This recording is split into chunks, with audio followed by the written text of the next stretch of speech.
السلام عليكم ورحمة الله تعالى وبركاته. نبض يداود يا الملك الصو ضافها عالمك نقدر ونصان وأنا وأبحث من عون كوتين. halkani waa shabakada Kah News oo inta badan daha qaada wararka qarsoon oo mugdiga ku jira. Alaba waxaad kala socotaan qoraallo iyo maqaallo iyo warar xaqiiqa. Maqaallo fara badan iyo qoraallo aan ku taabanay page-kan ayaa dad fara badan ayaa cabish ka muujiyay kuwaas oo sheegay inaysan waxna qorin waxna akhrin.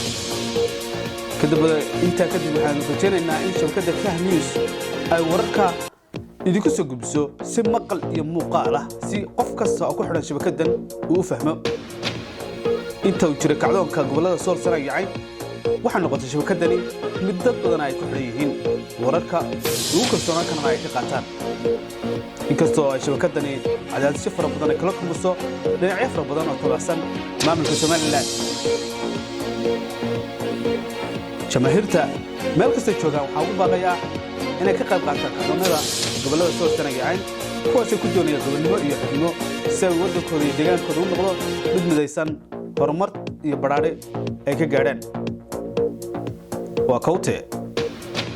Assalaamu calaykum wa rahmatullahi ta'ala wa barakaatuh.